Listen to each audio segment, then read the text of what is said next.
ganang kaalaman, kundi manggagaling sa iyo, O Diyos. Patnubayan mo din ang mga puso, ang isip na makikinig sa pangalan ni Jesus. Amen and amen. Investing in God's kingdom. Pag sabi sa katabi mo, investing or invest in God's kingdom. Ayan. Pag-invest, ano yung Tagalog, Ilocano to invest? Ha?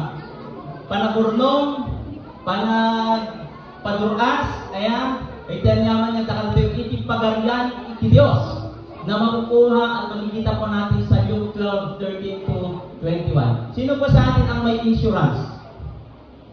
Ano kayo mabain? At dati insurance na, datayo, at dati SSS, siyempre, at dati Sun Life, well, at dati investment na, di ba? Shakit member ng ETFWD. Barbaro singit lang with Sun Life, ano na gano'n dito, yung dumay magpagadan. Pro-Life, ayan, basta at dati life na St. Peter. Ayan, so, at dati insurance, at dati investment, kaan nga dakis dito eh. Napintas dito eh, kapag ipakita na, or ipinapakita po nila yung kahalagahan ng paghahanda para sa hinaharap. At kung tayo ay naghahanda para sa hinaharap, bakit? Kasi hindi natin alam kung ano ang mangyayari sa future. Maliban sa atin kung may mayroong nakakalam ng may mangyayari sa hinaharap. Hindi natin alam kung kailan tayo kukunin ni Lord.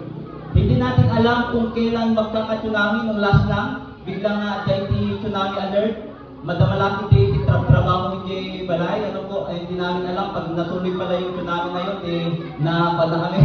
Tapos meron pang binyag, that time. Hindi natin alam kung anong mangyayari. Kasi ang mundo natin ngayon is unpredictable. But one thing is sure and true. Ano po yun? Mayroong insurance, mayroong investment, kasi alam nila na ikaw at ako darating ang panahon mamamatay tayo. Di ba? At ang sabi nila, kailangan mong mag-invest sa future, hindi lang para sa iyo, bagkus para sa pamilya mo. Sino bang mayroong insurance dito na para lang sa kanya o investment? Kinukuha ko to, ginagawa ko to, para tulo, bakit na tunuhan na to alagaan, dagiti anak ko, at meron akong ipon at meron akong gagastusin.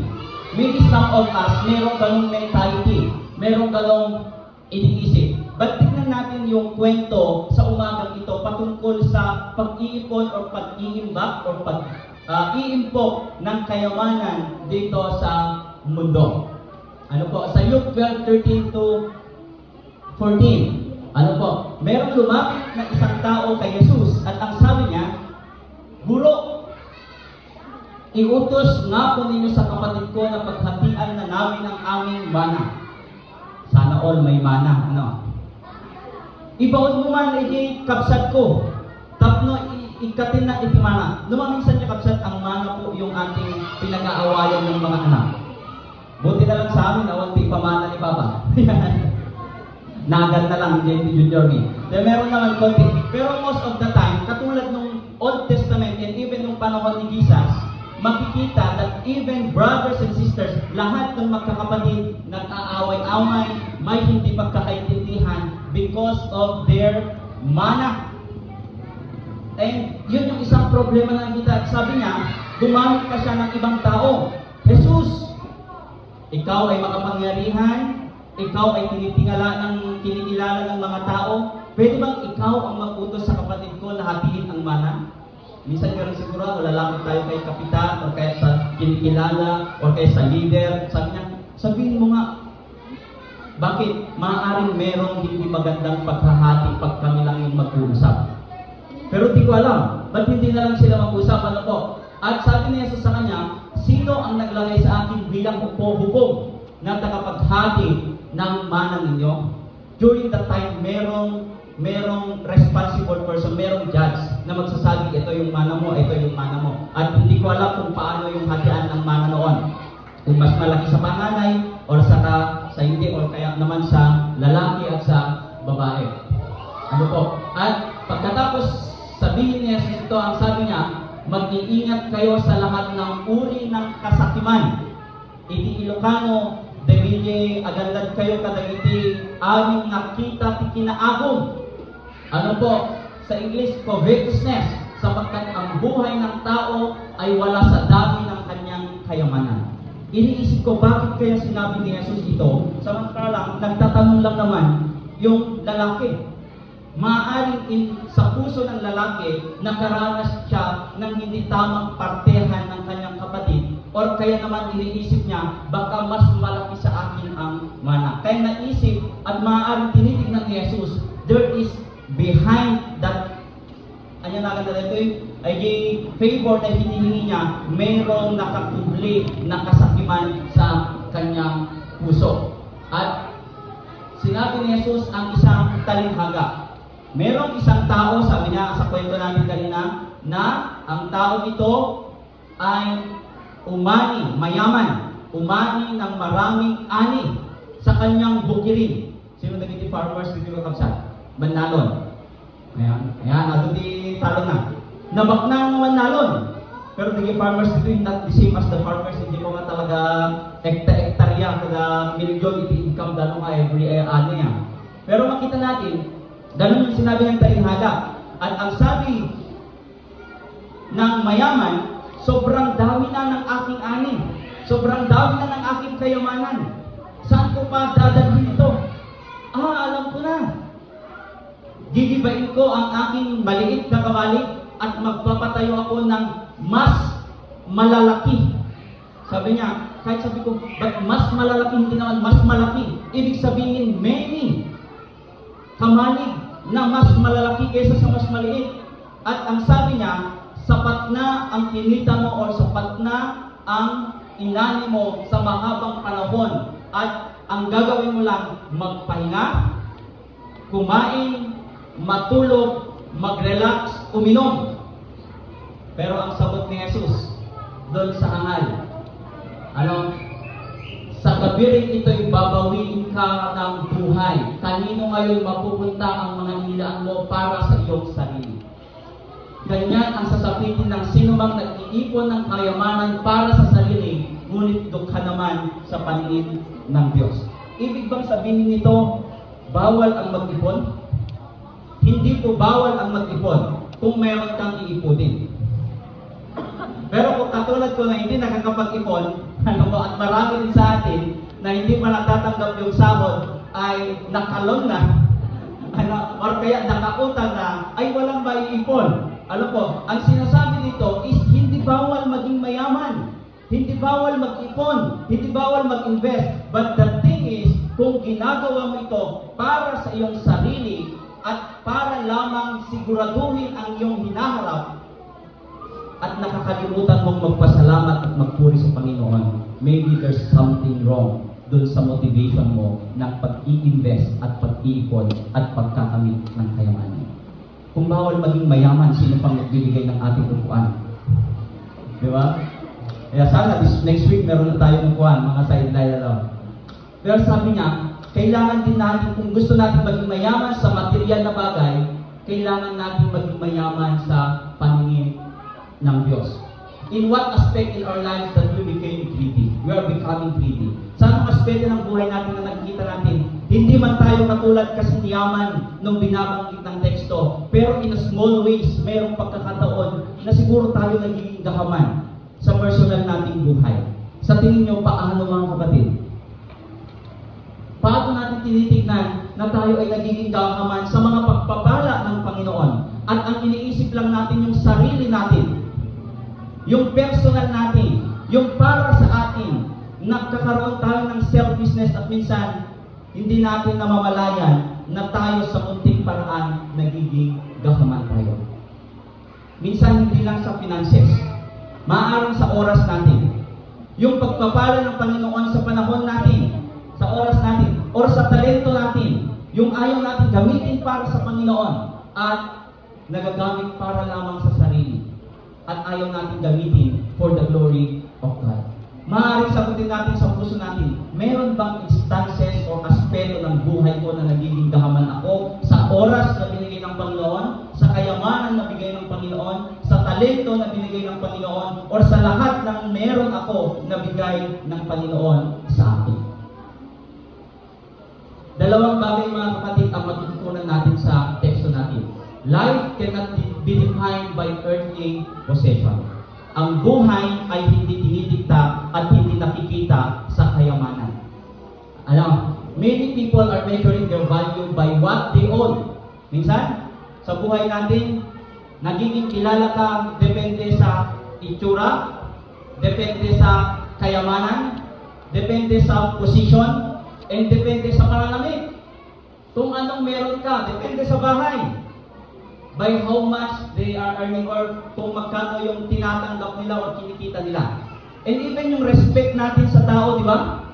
Minsan, amo tayo matakip ni sweldo na, sir la sir, ma'am la ma'am. Yung parehas tayong medyo lukha, parehas kami lang ang baba. Parehas kami lang na rank and file. But sometimes, tinitignan ng mundo yung ganong value ng tao nakabase doon sa earthly possession nila. Ang sinabi niya sa kanilang lahat, mag-iingat kayo sa lahat ng uri ng kasam sapagkat ang buhay ng tao ay wala sa dami ng kayamanan. Kung ang buhay ng tao wala sa dami ng kayamanan, saan nakabase ang buhay ng tao? Ang kayamanan ay pinaparigagayan nating lahat. Gusto nating lahat, di ba? Sino gusto yumaman dito? Siyempre, itong mga to, kunwari pa tayo, Ang maamin na, sino may tumali, di ba? Pero ito ba yung rason kung bakit tayo nabubuhay para maging mayaman? Para magkaroon ng pera? Para kumita? Para maging kilala? Ang sabi ng Panginoon, no. The true essence of life is never found in your possession, and even kung ano yung meron ka. But sa relasyon natin sa Panginoon. Our life is already defined by our Creator. Nung ginawa niya tayong kawanis niya. The mere fact na naging tao tayo, the mere fact na ginawa tayo sa wangis ng Panginoon, masasabi natin, eto yung aking pagkatao. Therefore, we need to tignan natin yung bawat isa bilang tao, hindi sa bilang ng pera na meron siya. Tignan natin yung tao bilang anak ng Diyos, hindi sa posisyon kung anong meron siya, especially sa loob ng church. Tignan natin yung tao bilang nilikha ng Diyos na kawangis natin, na kapatid natin, hindi sa kung gaano kalaki ang bahay niya. Our value and worth is based on how God sees us. Hindi sa tingin ng tao, hindi sa kung anong meron tayo, kundi paano tinitignan ng Diyos ang lahat ng tao. Nag-visit kami sa Makunakon sa mga kapatid na agta. Lagi namin sinasabi, alam niyo ba na tayo magkakapatid sa Panginoon? Maaaring magkaiba tayo ng kulay, magkaiba tayo ng buhok, magkaiba tayo ng klase ng pamumuhay, pero parehas tayong tinitignan ng Panginoon bilang mahalaga at iniibig niyang tao. At sana gawin natin tinitignan ang tao. Second, we need to anchor our future to God alone. Hindi po sa anong material na bagay. Second, eternal security can be found in God alone. Yung lahat tayo gusto natin secure, gusto natin safe, gusto natin sapat. Kaya nga dito sa Bibilikan, ang hirap ng magpatayo ng bahay at mag-invest, especially sa street namin, kasi nung kita yung guarantee forecast para lahat yun is mababaha. Di ba? Nag-react saan bang area hindi pa nababaha? Di ba? Nag-react kasi darating ang panahon, baka dahil big one natin, because less kami ngayon magpatakter tayo. Diba, tsunami, useless din na namin. Pero ipakita na that yung life natin, yung security natin is never based sa kung anong tinitirhan natin. Yung kaligtasan natin ay nakabase lamang sa Panginoon. Like the rich farmer, we are tempted to think that having large amounts of money and possessions stored up will make us secure. Marami na akong pera, marami na akong ipon, kahit hindi na muna akong magtrabaho ng ilang araw. Or kahit siguro okay na ako. Kahit mamamatay na ako, okay na yung security ng mga anak ko. Ilang mayayaman na mga kapatid ang naging mayaman at yung mga anak hindi naturuan kung paano gamitin ang pera pagpasa sa second generation na wala ang kayamanan. Bakit? Ang itinuro magdepende sa yaman kung anong meron sila. Maaaring secure yung future nila, pero yung mga susunod pa, yung buhay nila magiging secure ba sa ating or sa Panginoon? Tayo mga kapatid, hindi nakikita ang security ng hinaharap based sa kayamanan natin. Wealth cannot guarantee peace, healing, joy, love, and fellowship. Sabi ng isang pastor, priority mo ang pagpapayaman, priority mo ang kuha ng maraming pera. Pero the moment na dumating ka sa point na nagkasakit at yung kayamanan at yung pera mo walang magagawa sa sitwasyon mo, the moment na nakaranas ka ng problema na yung pera at kayamanan mo walang silbi doon sa sitwasyon mo, marirealize mo na isa lang ang mahalaga, yung relasyon mo sa Panginoon na magtuturo sa iyo at magdadala sa iyo sa langit. Marami na akong nakausap na naka-bedridden.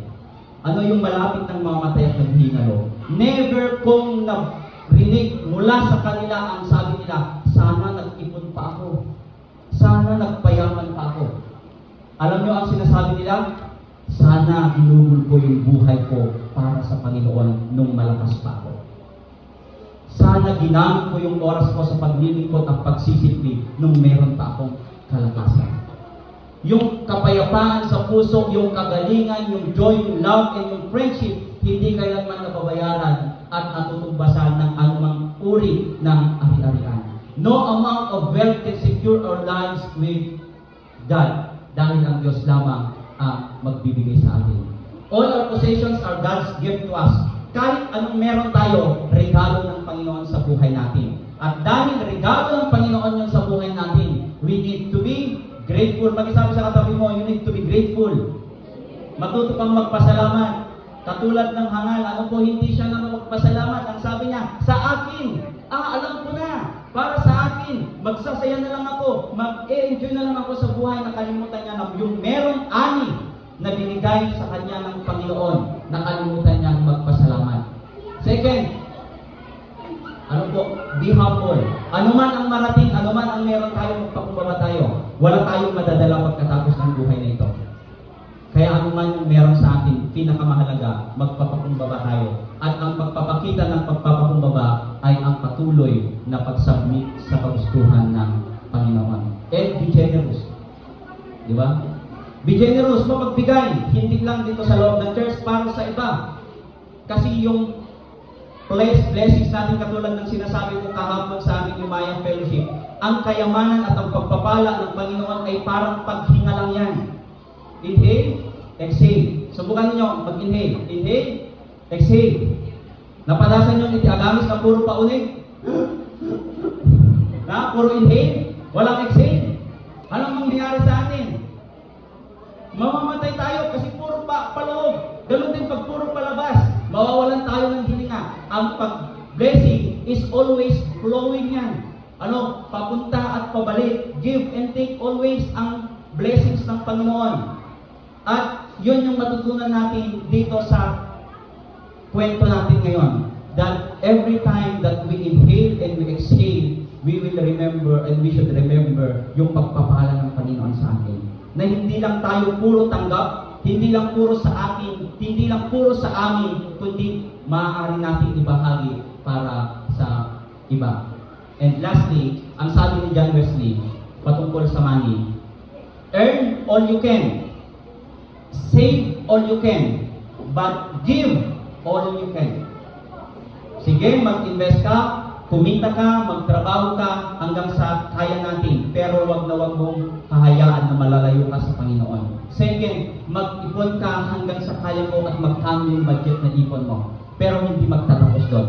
You need to give all you can. Hanggang kaya natin. At ang sabi ni Mother Teresa, if you are not yet hurting, you are not yet giving. And sometimes in giving, masakit, mawalan, at minsan mabigat. But sometimes doon natetest kung paano tayo ka-generous at kung paano tayo nagbibigay para sa ating Panginoon. Sa pangalan ni Jesus,